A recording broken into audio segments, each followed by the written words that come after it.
Our next speaker is Tricia Broderick, co-author of Lead Without Blame, is a highly respected leadership and organizational advisor with over 25 years of experience. She excels in igniting potential and helping individuals and teams thrive in often chaotic world. Today with the talk, Retrospectives, Shifting Towards Value, let's give a warm welcome to Tricia. So I realized I didn't test. We were going a little bit long. I didn't grab my clicker yet, so resilience, people, just kind of going with the flow of things here. So let's see if it works. Okay, perfect. So when they asked me to do an essentials talk on retros, I was like, doesn't everybody already know this? And then I started thinking about it, and I attended a retro recently, and this is what the retro looked like. What did we do well? Communicate. What are we going to do? More. Communicate. And I was like, more communicate. It's like, we're going through the motions. It's not valuable. It's not helpful to anybody. It's painful. And that's not really what the point is. And yet, it's become kind of this expectation. Some of you, by a show of hands, and you can show me by a friend if it's not really you and you're sitting with your coworkers right now, but how many of you run the retrospectives that are in here?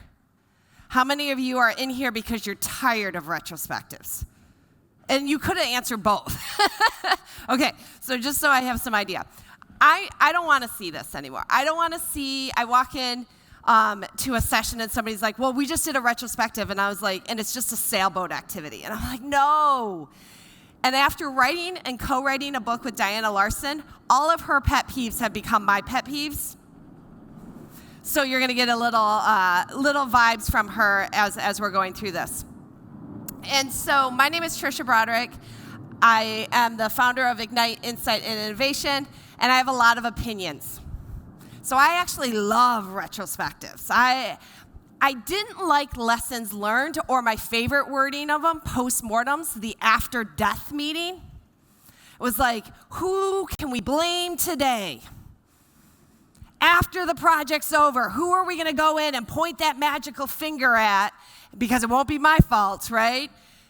And then you go in there, and you're not actually having any of the discussions, and then you figure out something you want to work on, and then you're like, okay, but project's done, move along.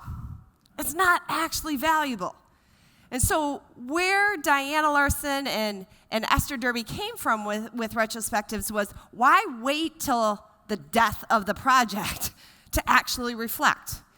As I mentioned in the keynote, when you're dealing with complexity, it's all about learning. It's all about constantly kind of reflecting and trying to gain better understanding of how you want to go forward with things. So everything I'm going to reference in this material in terms of the retrospective is from their book. They do have a V2 out now with David Horowitz as well that they've just released. I think it came out last year. So it's brand new. The previous one was quite old at that point, still relevant, but quite old. So this is the latest V2. And in it, this is the diagram. And this is an important part because you're not doing a retro just for the sake of a retro. The retro, which is this half of the loop, is to reinforce the product of value that you are trying to deliver.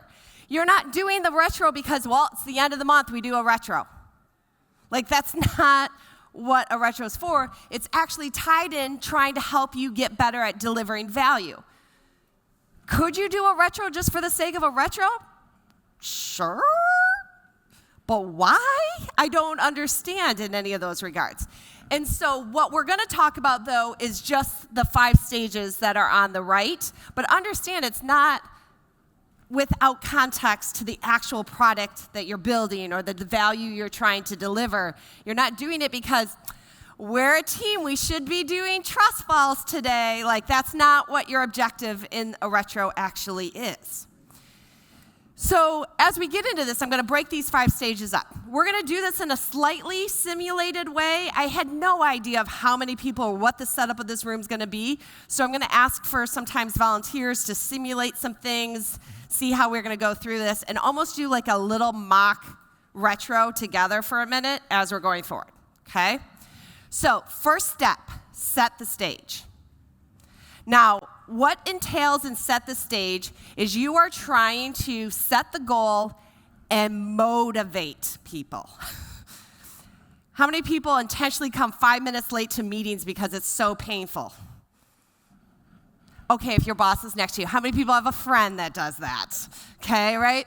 Like, they're just often painful. And so if you're not hooking people right off the bat as to why they're there, why they should participate in this retro, you're going to spend the rest of the retro trying to get them to look up from their computer, trying to get them to get off their phone, trying to get them to stop rolling their eyes at you, which I had one developer continuously roll his eyes at me.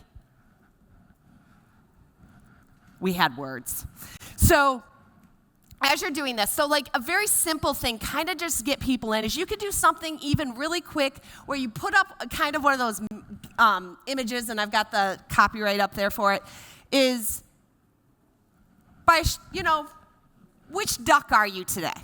Now this seems stupid, right? A lot of us are like, who cares? But I kind of really want to know if we're all coming in here on day 2 at 9. Right? I kind of need to know, as that facilitator that's about to run this retro, where are we on this thread? And there's even a little bit of a power for people just admitting. So go ahead and just say it out loud. Nobody's listening to you. We're all going to say it at the same time. What number are you? 1, 2, 3. Right? Different numbers for different people. Oh, we're human. It's okay. You don't have to. I don't go to work happy every day. Nobody does. And we need to understand that, because how I might show up. I ended up coming up with last night, people say the word hangry, right? Like you're hungry and you turn into angry. I don't do that. But it does turn out that after a very long dinner that was wonderful, but lasted really late and past my bedtime, what's the word for angry and exhausted? Is there like some kind of combination? Because that apparently is what I am. I'm like, get your bill, let's go. Like, I was like, out of here, okay? I want to know how people are showing up, because that's going to change how I want to motivate them at the start of a retrospective. Or honor where they're at. If everybody's telling me these lower numbers, I might not do a lot of like shout out activities, because people are like, I don't care. I'm not. I might need to spend more time doing some thinking things or different things along those lines.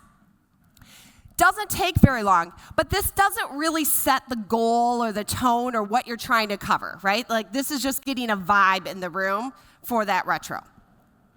So you might do something where, like, very explicitly. So in our simulation, we're going to do it about the craft conference. Not individual sessions, but like, because I don't want anybody knocking any, or, doing any individual sessions. But the conference as a whole, that's what we're going to simulate with this. So I'm focusing in. If I don't focus, what can happen in a retro? If I don't focus the topic, what kinds of things happen?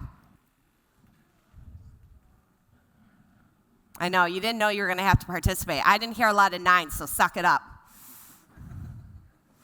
What's going to happen if I don't focus the topic? What? Oh, people are going all over the place. One person's talking about their technical process, another person's talking about marketing, another person doesn't like lunch. Right? Like, you're just all over the map on things. What's the chances you're going to come together on any specific thing to move forward? If you've got 20 different topics coming in. So you want to focus the topic in a retrospective. And so for those that do like Scrum, I actually hate the concept of the entire sprint as the focus. How stupid. Because what went well in last sprint? Now this is where you get the generic communication, right? And it's just not. Let's talk specifically. Let's talk about communication with our stakeholders. How is that going, right? Focus the topic of your retro. You're going to have a much better energy, much better motivation than just letting it free for all. And then that one person, we all know that one person who's got their rant, could never be me, but that rant soapbox that they have their topic, and every retro they just rant about the same thing over and over and over again. Focus the topic, and that actually starts to diminish that possibility. The next thing that you want in here is to be really explicit about what you're trying to achieve in your set the stage is your goal of the retro. I want 1 or 2 highlights of the conference. I want 1 or 2 improvements for the conference. If I'm not, again, explicit about this, people can all come into a retro with different expectations. I once saw a retro where they came out with 20 action items for the next 4 weeks. Like, basically everybody's pet project got selected and then nobody did anything. No. Really narrow it again. Narrow it down. Start off slow. It doesn't have to be this massive thing right out of the gate. And then be clear about how the decision is going to be made later in the retrospective. If you start that retrospective off and you don't say if it's a consensus decision, a majority decision, an input from everybody, and I'm making the final decision, you won't get them to participate the next time because how they participated this time made them mad by the time they got to make the decision. Anybody ever go into a meeting thinking you got to help make the decision and then learn you didn't after you were participating? Doesn't feel good. It's frustrating. So be clear about how the decision is going to be made. My general tip for people is when you're starting retrospectives or just trying to renew them, always start with majority. Don't start with consensus. You'll never finish a retro. Or bad power dynamics or things are going to come out of it instead. Always start with the majority. Get the ball moving before you go any other place with it. So this is part of set the stage. But there was a word I used earlier also with motivate. Technically, I've told you, I've got a feel for what is in the room. I've told you what we're going to come up with, the focus that it's going to be, but I haven't motivated any of you to actually participate. You're like, I paid for this conference. Why I got to tell them? I've never been a conference organizer. I don't care. Why? Well, right? So it's really important that when you're doing this, it's not just this like tactical bullet point list, but you're giving them a reason to actually engage. So what are some reasons that it's good to give Craft Conference some feedback and information? To improve, because I would like to come back. If you want to come back again next year and have it be even better, this is how we do it, right? So a little bit, now that might hit some people with motivation. What's another one? It's another reason. Appreciation. It's just this, I have been a conference organizer. No one really walks up to you and says, just thank you. They tell you how cold it is, how windy the tents are, right? And they're all true statements, but you just get to the end going, did anyone like it? And you know that they did, but it's hard, right? It's hard work to be one of these conference organizers because they care so much about creating that space and the value to provide to you, but they don't know what they don't know because they're having a different experience here than you are. And so they need that information. And so I might not come at it if I'm in an actual retro, and let's give an example. Like the retro is about, I got a little contentious in my head for a second. I'm like, I don't want to go there. I haven't eaten yet. So let's say the retro, I said communication earlier, right, is about the communication between your stakeholders and the team. Let's say that's the focus of the thing. I might actually start going, share examples where our communication with our stakeholders caused us massive breakdowns, caused us massive problems. And I get everybody like upset, right? They're like, and then it did this, and then they changed their mind on this, and then they didn't tell us what they really wanted here, and they just keep coming at it. And I was like, wouldn't it be nice if we could diminish some of that? And now I've got people that are like frustrated by the problems they felt, and I'm saying, let's try and see if we can help make that better. Notice how I made it your problem that we're focused on in the retro, not me as the leader coming and going, we're going to do a retro to improve you. That's not motivating. I want your words as the problems that are driving that focus. Everybody with that? Okay. Second step. gather the data. So you can think of gathered data as the second step of a retrospective as the collaborative brainstorming. So here's what we're going to do to demonstrate, again, minor simulation of this, okay? Do a little demonstration of this. So what I might ask is that everybody, this is a variation of what's called a liberating structure called 1, 2, 4, all. I didn't source it because it's not exact, so with that front. But what I want you to do is each person, and you don't have sticky notes right now or Post-its, but I've got some for a little bit. But just think internally, what's one thing that you want to highlight, appreciate, and one big improvement from the conference as a whole? Everybody just take a minute, think of something for yourselves.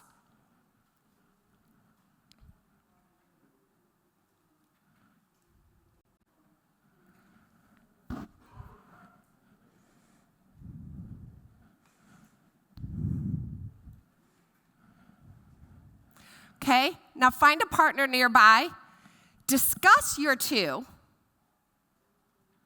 and you may find, oh yeah, actually I like that one better. Or you might find, oh my gosh, I have a new, like that actually made me think of this totally other thing. But the goal is still to just come up with one now between the two of you.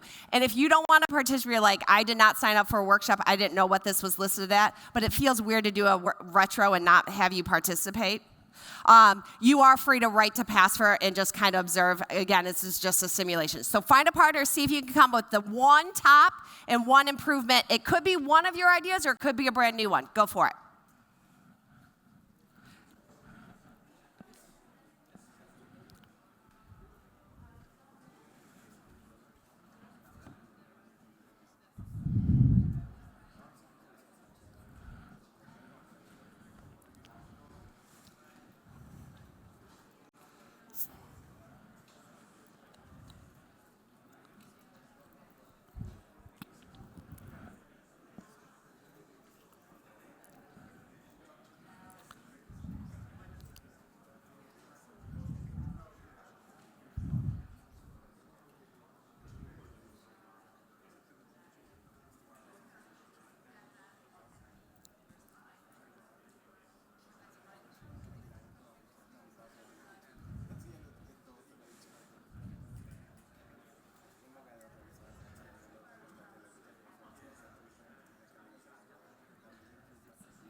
This is actually a facilitation technique I'll use in retros when I've got a large group talking. When I raise my hand, you raise your hand. It allows the person who's talking to finish their sentence, but quiet the room down.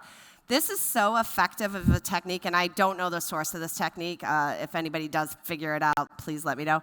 But this is such an effective technique that I was once in a hotel suite party, like at a conference, and security showed up because we were too loud. And the person in the room like answered the door for security, and he just raised his hand, and we all went, like instantly the security guard went and walked away, like didn't kick us out. So just FYI, just creepily raise your hand when security shows up in a hotel. They'll leave you alone. So imagine we could then continue on, right? That too gets together with another group and finds another one. What's the power of first going individual to gather and brainstorm? Say that again? Yeah, well, and it gives you some time to think about it and then allow you to open up to somebody, right, with it. Why is it powerful to just partner with somebody instead of me saying, think about it, and now shout it out to a large group?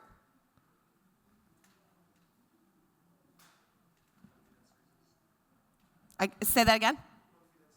Yeah, because if I thought of something dumb, I don't want to say it in front of everybody. But if I say it in front of one person, and they either like it or not, and then there's some dynamics going on, or I might have drawn a blank and I've got nothing, and I don't want to put nothing on in front of everybody, right? So you're getting some safety there.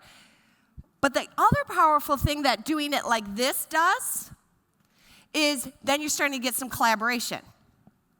Because you're starting to build. It's not your idea versus your idea in my retro. Now I'm making you come up with one together. Now you're starting to work together with it. Now go get into another group, starting to work more together. I am preempting you towards collaboration before we got to get to the hard part of the retro. If I have you come into the retro where everybody has their top thing that they want to work on, and it's my idea or yours, now I've got a competing situation, not a collaborative situation. So in my gathering of data, I want to be promoting that collaboration in my activity as well. Conversely, the benefit of going down to ones or one or two in this activity versus saying, well, can't I just collect all the ideas?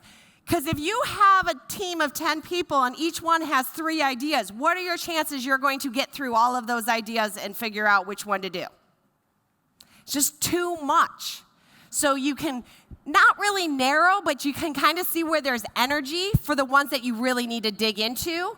And again, you're doing that in a collaborative way. This is nuanced, but it makes such a difference in how you're setting your retro up as to whether or not they're going to get through all the 5 stages. So with this, as it's coming in, what I see a lot of times, if the retro has brainstorming, it's just a throw up all your ideas and let's fight it out, versus really be intentional about that collaboration part. Third step, generating insights. Now, your main target in this stage is to actually promote conflict, to get that groan moment that's in a retro, and explore the ideas that are coming up.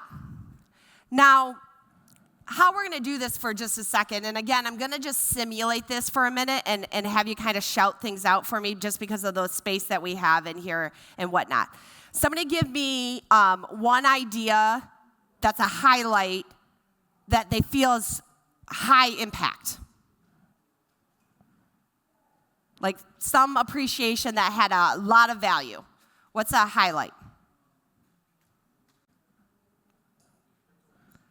Say the sessions themselves. So what you might go is somebody might come over here and they put on this bucket, like on a flip chart over here, they put sessions. That's not a screen, that's like the board. Oh, sorry, that surprised me. They put it over here. Now what I might then do is go, does anybody disagree that that's a high impact, right? I want that card to move along these different things. Why do I want it actually to move? Actually, I can use Post-it notes up on this board thing. Why do I want it to move? Not yellow. Yeah, I want that conflict. I want to hear what somebody's like, well, you put it here, but maybe I can go with it here versus here, right? Where does it fall? Because that's promoting the generating of the insights, right? What is it specifically? It's like, yes, I actually don't go to many of the sessions, right? Somebody might come back and say, I come because it's my chance to network with people. I spend most of my time with the sponsors. And that is their genuine value. They don't go to the sessions as much as they do for the networking in the community. But if you don't have that conversation, you just make the assumptions, oh yeah, it's clearly sessions. We're not having what's the most impact, right? Now notice I'm using the word impact more so than just did you like it or not. Because now we can both agree, I both like sessions, but it has a different effect when I'm talking about impact. Everybody see that? So I am trying to get disagreement as to where, when you came out of your brainstorming, where all of these go on the thing. I want it. Now, will it sometimes be so compatible that everybody's saying the same thing? Yes, but chances are there's still some insight, something, but you'll get that more on the areas to improve than the highlights. Okay? So let's do an example a little bit of one of the areas to improve. And I know this is a little risky, I'm sorry, but what's an area to improve? What might be a piece of feedback for the craft conference? I know. You can say it on behalf of a friend. Registration, right? Now, if I leave it vague, just like registration, that could mean a lot of different things. And so it's okay. And so maybe this comes up here and they're like, registration was high impact. It was not enjoyable. But it might have been a one-off situation that happened. I personally didn't realize I was getting a speaker bag instead of a tote bag. And then in the opening, they said in the bag are your drink tickets. And I didn't have a bag. So I went back out to the thing, and they're like, oh, no, you don't get them. And I was like, until you get your speaker bag. And I'm like, oh, but the drink tickets. This is a problem. This is not okay, right? Like, and is that going to be a problem impact that applies to everybody at this conference? No, right? And so, again, you want to elicit that little bit of tough statements to make, but you got to dig in to generate the insights about that topic. It's not enough to just say the thing and walk away. Now, I will also say, in Generate Insights, the insight is never a person's name. No. Okay? It can be a behavior. It can be an issue, but the system always contributes to different things along those lines. So I'll put rules up about generated insight that it can't be like, the negative is so-and-so at registration desk. Like, that's not, like, acceptable, right? And I put that ground rule up there at first. Because at that point, you're not having a collaborative, healthy conversation. If you have to have a private one-on-one conversation, do that outside of your retro. Okay? But we want this groan zone to be going back and forth with it because we want the conflict. There are times when I won't get people to groan, and I have truly done something obnoxious like this, and I learned this from my colleague Jake, who taught me this, that he did this, and now I do it as well, is he'll just stick this little cute baby elephant, this little cute guy, and he just puts it on a chair, and he just stands here. It's like the elephant's here. Ain't we going to talk about it? Anybody going to bring it up? Or is that elephant going to stay a little sad? It's just here. Now, I'm sarcastic. I'll make jokes like this. But it is actually really interesting, like every time I pull out the elephant, what you don't want is people throwing the elephant at people. That's not acceptable, okay? But it is something that you might have to wait. Don't pick a topic that is like, here's our first retro. Let's talk about psychological safety. Not an appropriate first topic. They won't participate. The elephant will be too big for them to engage with. You got to build up to things like that. It's not something that I'll hit off right off the bat. Now, will I go into a retro and the topic solely be on psychological safety? Yes, when the team is actually collaborating and not just cooperating, for those that saw my keynote yesterday. When we get to a certain state, I'll start focusing on certain topics. But before that, then the elephant's just too big, and they can't effectively get into that groan and that conflict in a healthy way. Let me pause for any questions for a minute on this. Because this one is the step that people skip the most and then wonder why you're just going through the motions in your retro. Any questions? Tricia, we have a few questions for Slido. Do you want me to read them now or only after? Are they specific to this zone? And not necessarily. Okay, then I'm going to hold on those and come through. I just received one, though. Okay. Maybe it is. Can we throw the elephant at each other if we are using it as a speaking stick? Sure. I mean, I'll never say no. But if you have a mutual agreement on that, feel free. Just make sure everybody's mutually agreed upon that in that way. Okay. I'll come back to the other questions as we come. So when you're in this zone, the goal is not to quickly make a decision. The goal is to have the tough conversation about the complex things, the stuff that's not comfortable, what really is going to be the most impactful, because you can only choose one or two. You don't want many of them. Otherwise, you can't get it done anyways. You don't want to overwhelm, just like I mentioned yesterday, with change. So this leads us to that next stage, the fourth stage. You got to actually make the decision. Now, if you skipped stage 3, what happens in this zone is who's ever the most senior person in the room says, I think we should do this, and everybody goes, okay. If you skip stage 3, this stage is very, very difficult. But if you don't skip stage 3, you've actually automatically, what will happen in stage 3 is your options will start to narrow. Let's say you'll get what was once like 7 different options here in both your highlight and your opportunity to grow. You'll have 7 different choices. By the time you're done with the end of stage 3, how you'll know you're kind of closing out stage 3 of generating insights is it's down to like 2 or 3. Because they've started to kind of move some down. They're having the discussions. Once you start seeing that narrowing down, not to 1, but like narrowing it down, then you know you're getting ready for that make a decision stage. Now, there's a lot of different activities to actually help people make a decision. I am going to tell you the one that most people will use with majority decision that annoys the crap out of me. Dot voting. So let's talk about dot voting in person for a second. Whichever one tends to get the first vote, it's called anchoring bias, will tend to win. So if you do have a very powerful leader in your room that tends to drive don't let them vote first. It matters. 2 is what will happen is, let's say you have 2 up there, and let's imagine this pink little sticky as my very big dot, okay? And I come up there, and I've got one at the top, one at the bottom to choose from, right? And let's say the top one has more dots already, and I was going to choose the bottom one.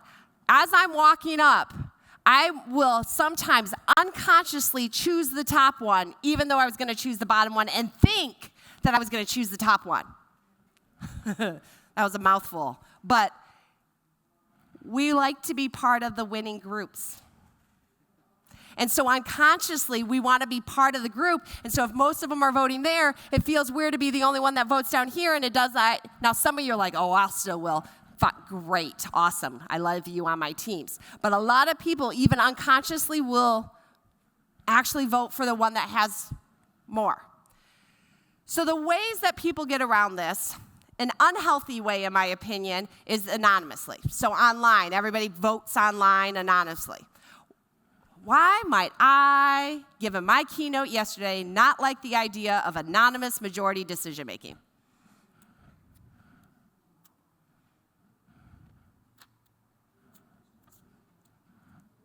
Ooh. Because does this promote collaboration and teamwork? If the only way you can communicate is by not telling them what you're saying? Think about that. The only way we can make a decision is if we don't talk to each other. The only way we can make a decision is if you don't know how I really feel. You don't have a high-performing team. You don't have a resilient learning team.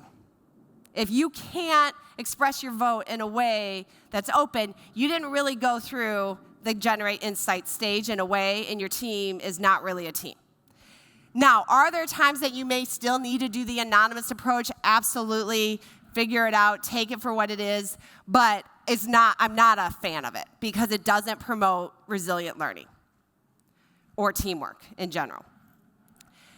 Another approach that's better, yeah.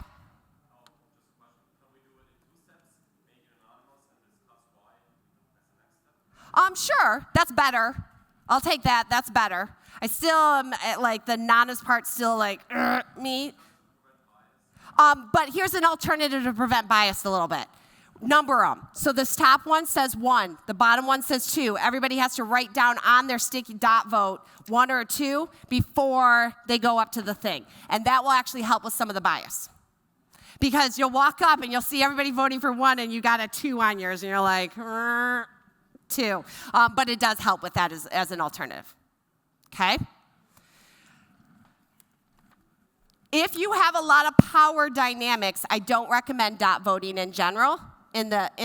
Or in majority can be difficult because then you can have a lot of like teaming up. Well, we're going to decide and pick this one and that one. It's just unhealthy with those things. But again, focus your topic so that maybe that will limit some of that. So this should be one of the easiest stages, honestly, if you do the first 3 well. This stage I can do in like 5, 10 minutes. Like it's quick stage if I've led us to this point. The 5th one, the last one, is a close. And in the close, it's not just this like summary. There's nothing worse than, anybody ever attend an offsite where like the first 30 minutes is to discuss the agenda? And then the last 30 minutes of the offsite after an entire day is to repeat what you did for the day? If you have to repeat what you did for the day, it stunk. Because they should know what you did for the day, right? Like, it should be there. So I actually like focusing my closing more on what are the next steps and how do we celebrate that appreciation that's coming in here. So in this case, like I'd be like, okay, who's going to take our action items back to the craft conference, right? If we had actually done the retro. Like, who's going to go and talk to the organizer? When are you going to do that? Now, I may not take on all the tasks as the facilitator and the follow-up, but I'm going to make sure somebody is. Okay? And then celebrate. And when I say celebrate, it's not one of these celebrates of like, tell me I did a good job facilitating this retro. That's not the celebrate. If you got them collaborating together, you got them actually engaging in conflict, you got them to make a decision together, positive reinforcement of that behavior is huge. Because if you want to take them to the next retro and get to that deeper topic, that bigger elephant, you want to reinforce that nothing, like, things, you're still here, you're still going, it's still fine, it's working, right? It's good with these things. So you want to celebrate people and have them celebrate each other, have them appreciate, right, along those things. Now, there are a lot of different ways to do appreciations in the things. And I want to give a variation because a lot of times people just open it up to just like give general appreciations. And we can be like, my name is Tricia Broderick, and it's harder for me to take a compliment than a criticism. Like, I really struggle.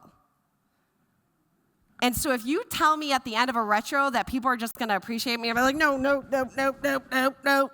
Like, I start panicking with it.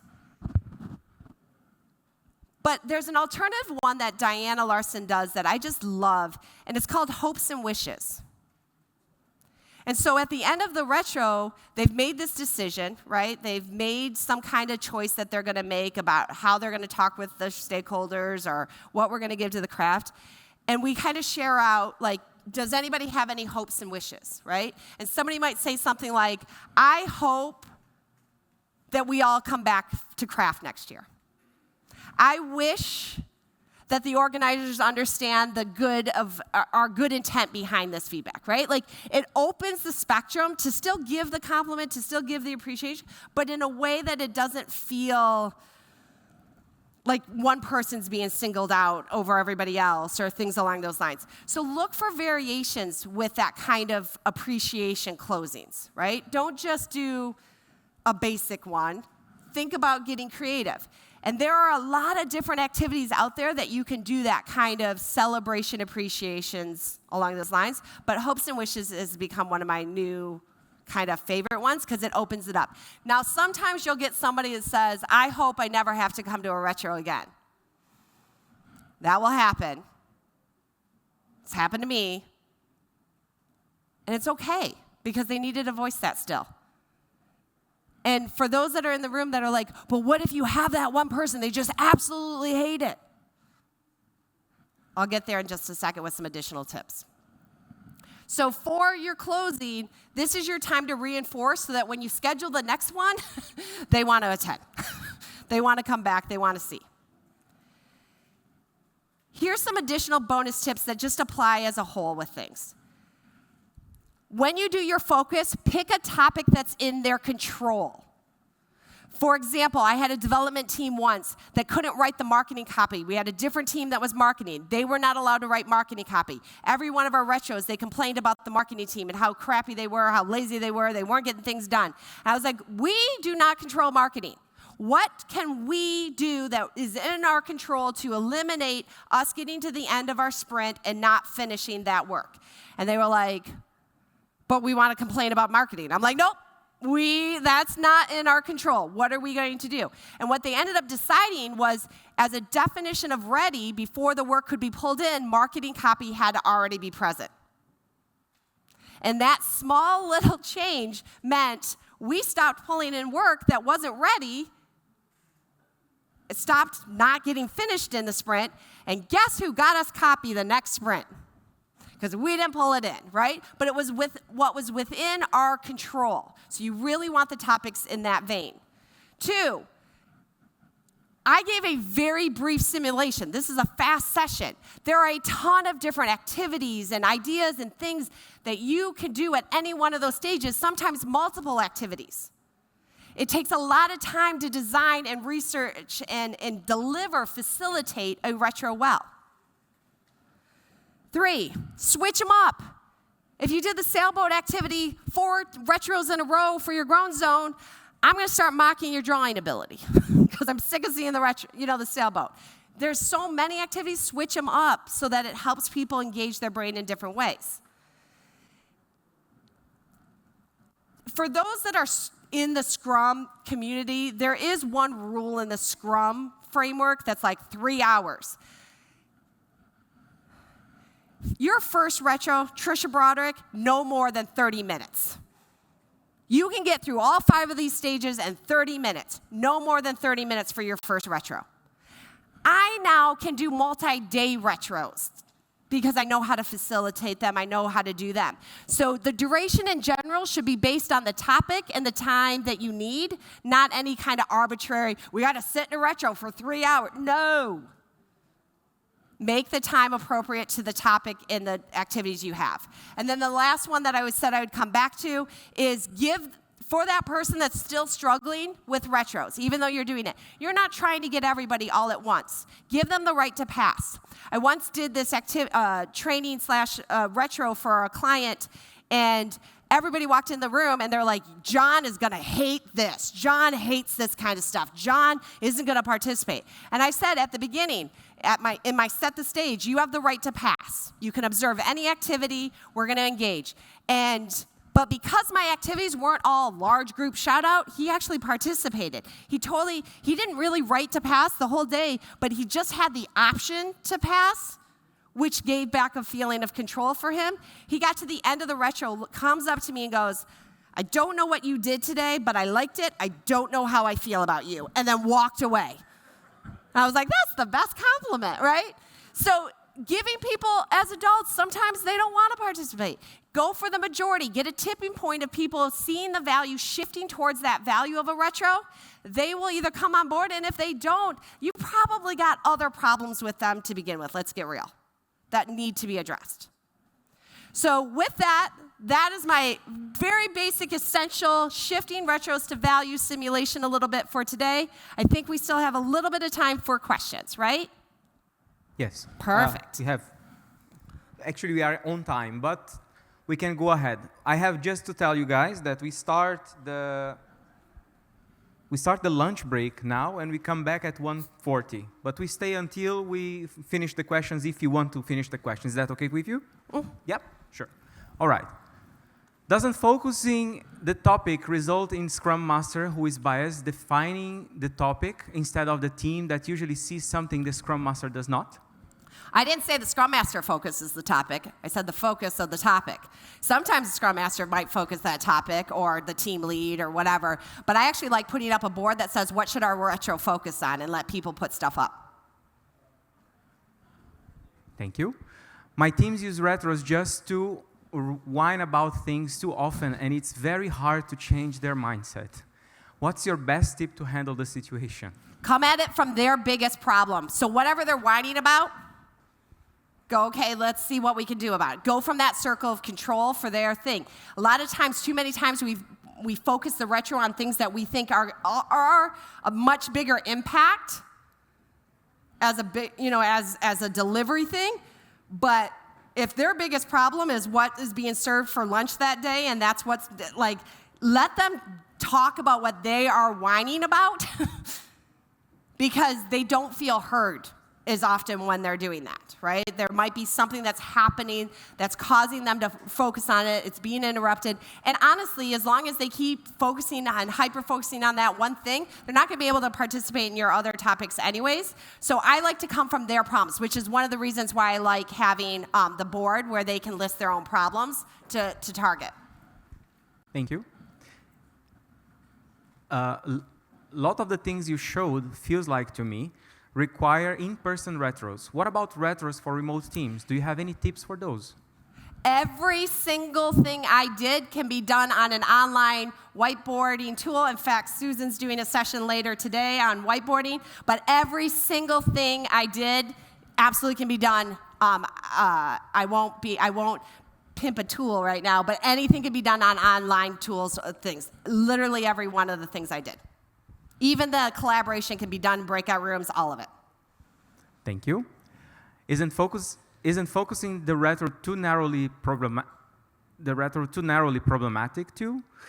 It risks missing the team's actual problems. I don't think a retro generally focused on previous sprint is stupid.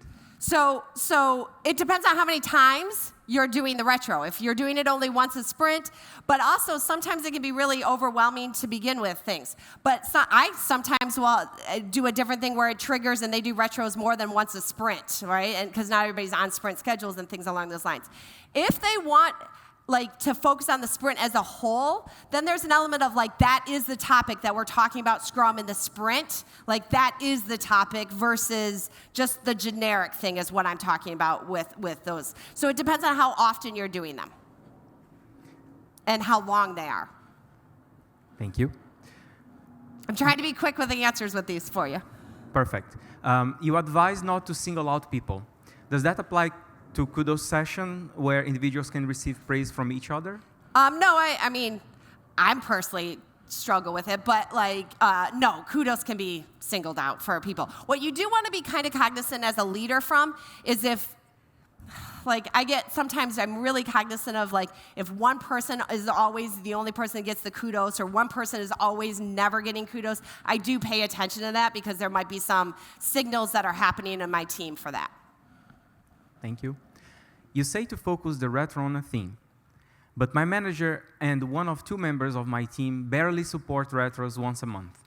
Time is a convenient cue for us to have a retro. What is another cue that I could use that would help this happen somewhat regularly? So you could, honestly, the cue of the end of a sprint is lovely to still have the retro at that time. I just don't always like it just tied to the sprint as a generic.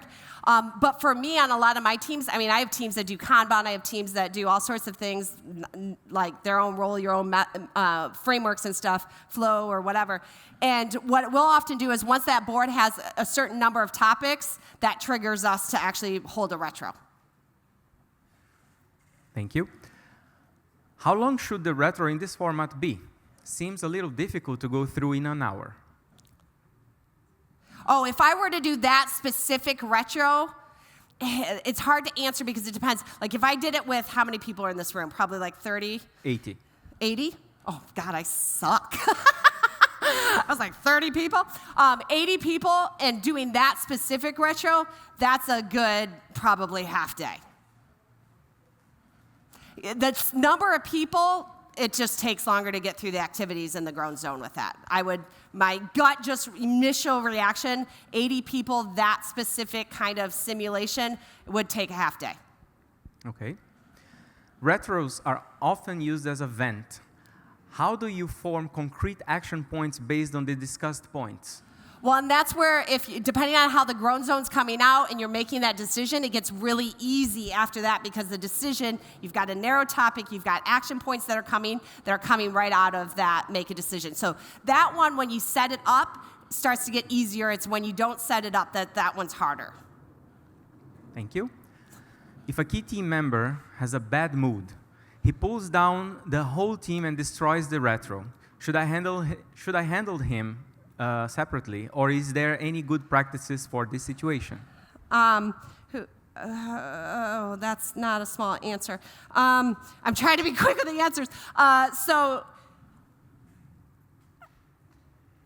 this reads as if this happens all the time, which seems like that's a different dynamic than just a one-off situation. If it's a one-off situation, it's just going to happen, right? But if this is a pattern, then when I might be talking to that, I would probably handle that in an individual kind of stance of like, what is going on for that individual, but also what is that individual's goals? Is that key person a leader on the team because they're not leading right now, and what that means and what their impact is. Sometimes you just don't know what you don't know of how you're influencing other people. So I would come from a place of curiosity and kind of having that. If you ask that question, just because I love that question so much and I want to go into it 20,000 different ways, come up to me and you can have one of my books. And I'm happy to talk to you about it. Okay, we have 4 more questions. Okay, I love all the questions. Yeah. How do you create a mindset within the team that some things we can't change and we need to accept them in situations where there is really no possibility to change something?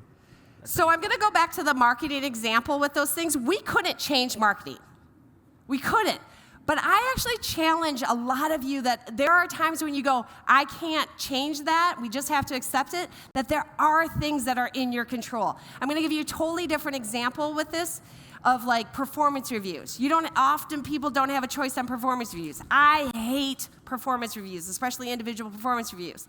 So I figured out a way to do them that still fit within the conditions of the organization that I couldn't change, but actually align to my values better. There's always ways of doing those kinds of things. So I really am actually gonna challenge you, like, even if you feel like it's just something you have to accept, there might be a unique thing that's in your control that you could do that would cause a slight change to the system.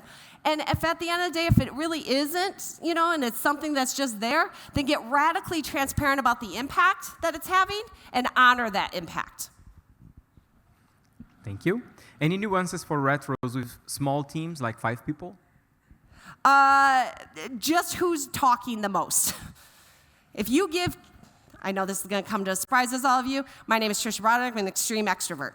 And if you give me the floor to talk, clearly I will, for a very long time. And so when you get a smaller group, the group think can happen, the more nuances of things. You actually think it would happen more in larger groups, but it actually can happen sometimes more in smaller groups, especially if they've been together for a while. So just planning your activities of how you want to work those activities to get a balance on the powers in those 5 people. Thank you. Last 2. If we have to do a hybrid retro, what tool or method do you suggest to use? Whiteboarding tool that I am not going to highlight a specific one publicly with those unless they start paying me. I'm just kidding. But honestly, you'll just have to do, and in some ways, treat that retro more as if it's fully remote, even though the people are in person. So get the people that are in person onto a remote whiteboard as well. Even if they're in the room, treat it more like a remote than a hybrid in that case, is my opinion. Thank you. Last, how to get someone active on a retro who is never active?